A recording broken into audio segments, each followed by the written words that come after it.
Hi, welcome to Shreejay classes. और आज मैं काफ़ी दिनों बाद ये वीडियो बनाने जा रहा हूँ और जिसमें आपको बहुत ही स्पेशल चीज़ें आपको बताऊँगा। और कई बार बहुत सारे स्टूडेंट्स ये बात रखते हैं कि sir how can I just improve personally at my home and which type of practice I can do. So the very important thing, you can also do the practice at your home and when you are alone. So at that time also you can do the practice by which you can just improve your communication skill. So here you can just read it. Reading is the best practice to improve communication skill. Reading is the best practice to improve communication skills. So reading एक बहुत ही अच्छा माध्यम होता है। It is the best medium. अगर आप कोई भी रीडिंग बुक ले सकते हैं, उससे आप रीडिंग करिए। और इसके अलावा बहुत सारी मैगजीन्स हैं, न्यूज़पेपर्स हैं और जो भी रीडिंग मटेरियल्स आपके पास अवेलेबल हैं, तो उन्हें आपको रीड करना है। लेकिन रीड करते समय आपको ध्यान देना है कि बोल बोल करके ही रीड करें। बोल बोल करके रीड किया हुआ वो आपका प्रोनाउंसिएशन क्लियर करता जाएगा। और जिस वर्ड के प्रोनाउंसिएशन में आपको डाउटफुल हो, वो आप मोबाइल के माध्यम से डिक्शनरी पे जाके वॉइस बेस्ड डिक्शनरी में आप उसको एक बार कंफर्म कर सकते हैं और फिर उसे चेक करके राइट कर सकते हैं। तो इसलिए reading is the best exercise. Reading को आप एक प्रॉपर शेड्यूल में रखिए, आप अपनी रूटीन में रखिए। अगर आप रूटीन में रीडिंग को प्रॉपरली करते हैं तो इट इज़ श्योर कि आप अपने आप को इम्प्रूव डे बाय डे करते जाएंगे। और कुछ ऐसी प्रॉब्लम्स हैं जो कि विशेष रूप से मदर टंग की वजह से भी आती हैं। तो मदर टंग की वजह से अगर कोई प्रॉब्लम्स आती हैं, उनमें एक ये है कि जब हम इंग्लिश बोलना शुरू करते हैं तो वहाँ पे कहीं ना कहीं स्टैमरिंग का प्रॉब्लम आता है। स्टैमरिंग मीन्स थोड़ा सा हकलाहट और हमारी टंग का सपोर्ट नहीं मिल पाता है। एट ए टाइम हम कोई वर्ड यूज़ करना चाहते हैं, बोलना चाहते हैं और वहाँ पे हमारी टंग कहीं ना कहीं लड़खड़ा जाती है। तो इस प्रॉब्लम को भी शॉर्ट आउट करने का सबसे अच्छा माध्यम है, द बेस्ट मीडियम, कि आप रीडिंग करें और रीडिंग में ज़्यादा से ज़्यादा टाइम दें। ज़्यादा से ज़्यादा टाइम प्लस एक कॉन्टिन्यूटी होनी चाहिए। बिकॉज कॉन्टिन्यूटी अगर आपका नहीं है ना, तो आपका वो इम्प्रूवमेंट नहीं हो पाएगा और जल्दी से आउटपुट नहीं आएगा। तो एक कॉन्टिन्यूटी प्रॉपरली, अगर आप ये कहें कि प्रॉपर डेली के हिसाब से हम कितना करें, तो डेली के हिसाब से आप 1 आवर 2 आवर आप कर सकते हैं। चाहे तो इसे ब्रेकफास्ट, लंच और डिनर के साथ भी कर सकते हैं। कहने का मतलब है जितना ज़्यादा से ज़्यादा आप रीडिंग पे टाइम देंगे। और साथ में ये ध्यान रखें कि बोल बोल करके ही करना है। आप बोल के अगर रीडिंग नहीं करते हैं तो आपका कम्युनिकेशन लेवल पे कहीं से भी प्रॉफिटेबल नहीं होगा।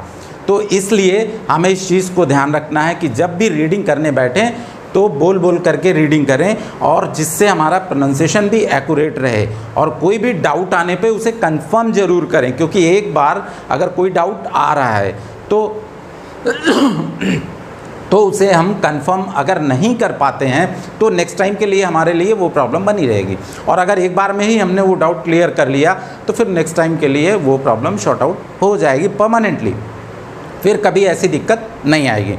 तो इस चीज़ को हमें बेहतर करने के लिए इन चीज़ों को ध्यान देना है। और एक चीज़ और यहाँ पे आप देख रहे हैं, problems can be solved by reading which are stammering.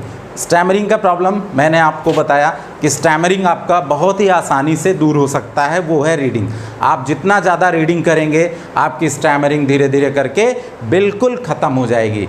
और फिर उसके बाद आता है रिदम।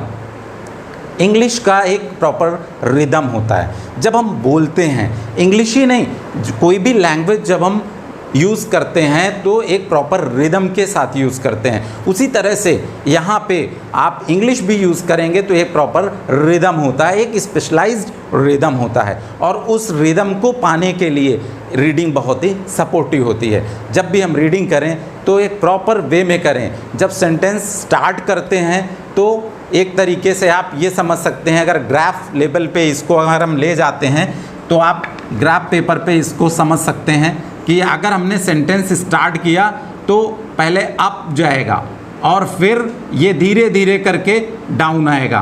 तो कहने का मतलब है कि जो ग्राफ पेपर पे अगर आप ड्रा करोगे तो ये इस प्रकार से आएगा। तो ये धीरे धीरे देख रहे हैं कि ये उठता जाएगा और फिर ये नीचे की ओर गिरता जाएगा। तो जैसे जैसे सेंटेंस फुल स्टॉप की तरफ आएगा तो वो ये स्थिति फुल स्टॉप की हो जाएगी। तो कहने का मतलब है कि ग्राफ पेपर पे आप इस चीज़ को बड़े अच्छे से समझ सकते हैं कि जब भी हम रीडिंग स्टार्ट करें तो सेंटेंस का पहला वर्ड अप की ओर ले जाएं और लास्ट वर्ड पे बिल्कुल डाउन आ जाना चाहिए। तो ये अप एंड डाउन बहुत ही इम्पॉर्टेंट है।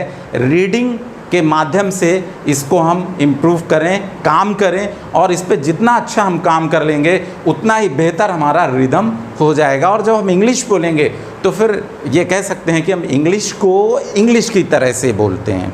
जैसे हर भाषा का एक अपना वे होता है, एक अपना प्रॉपर रिदम होता है, वैसे इंग्लिश का एक स्पेशलाइज्ड रिदम है। और उस रिदम को पाने के लिए हमें पहले अच्छी प्रैक्टिस रीडिंग में करनी पड़ेगी। और अच्छी रीडिंग अगर हमारी हो जाती है तो आप ये देखेंगे कि जब भी आप इंग्लिश यूज़ करेंगे तो आपका रिदम एक्यूरेट आएगा, नो डाउट। उसके बाद पॉज भी बहुत इंपॉर्टेंट है। जब हम लोग बात करते हैं इंग्लिश में, किसी भी भाषा में बात करते हैं, तो सेंटेंस के बाद एक पॉज लेते हैं। कई बार हम लोग बहुत सारे वर्ड के बाद पॉज लेते हैं, कई बार हम लोग फिलर्स का इस्तेमाल करते हैं। तो ये सारी चीज़ें भी बहुत इम्पॉर्टेंट है। ये चीज़ें रीडिंग में आपको नहीं मिलती हैं, लेकिन जब आप बोलते हैं तो उस समय आपको फिलर्स का भी इस्तेमाल करना पड़ता है। मैं आगे के वीडियो में आपको फिलर्स को भी डिफ़ाइन करके अलग से बताऊंगा, क्योंकि उस पर एक स्पेशल क्लास होनी चाहिए। लेकिन यहाँ पे आप पॉज को बड़े अच्छे से समझ लीजिए कि पॉज का मतलब होता है कि थोड़ा सा ठहरना। तो आप जब रीडिंग करते हैं तो रीडिंग के समय भी आप जैसे ही आप सेंटेंस स्टार्ट करते हैं तो अप की ओर जाते हैं, और जैसे ही फिनिश करते हैं तो डाउन की ओर आते हैं। और डाउन आने पे आप जैसे ही फुल स्टॉप पे आते हैं तो वहाँ पे आपका पॉज आना चाहिए। पॉज भी बहुत बड़ा टाइमिंग नहीं होता है, पॉज बहुत ही सिंबॉलिक होता है, और उसके बाद फिर नेक्स्ट सेंटेंस हम स्टार्ट कर देते हैं। तो यहाँ पे इस चीज़ को समझने की ज़रूरत है कि पॉज कितना हमें लेना है। पॉज लेने के लिए मैंने यहाँ पे एक वर्ड यूज़ किया है कि सिर्फ सिंबॉलिक पॉज ही आएगा।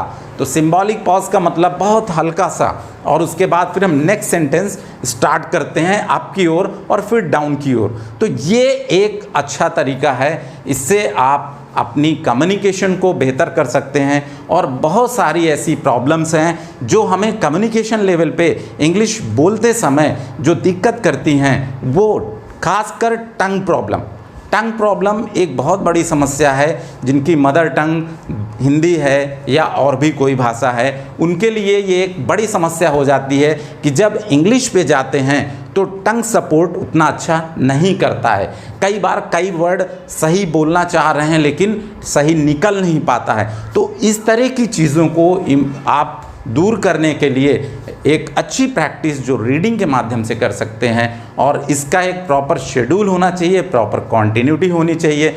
तो बिल्कुल श्योर है कि आप अपनी प्रॉब्लम को दूर कर सकते हैं। इसीलिए मैंने इस क्लास के माध्यम से आपको स्पेशली रीडिंग से जुड़ी हुई चीज़ें, रीडिंग के माध्यम से आपको जो रीडिंग सपोर्ट कर देगी आपको कम्युनिकेशन लेवल पे, वो चीज़ समझाने की कोशिश की है। और अगर आप इतना काम कर लेते हैं तो डेफिनेटली कि आप इसका रिस्पांस बहुत ही जल्दी, very soon you will get better response and positive response whatever you want. It will depend upon your own practice, only practice. So do the practice and get the result. Thank you.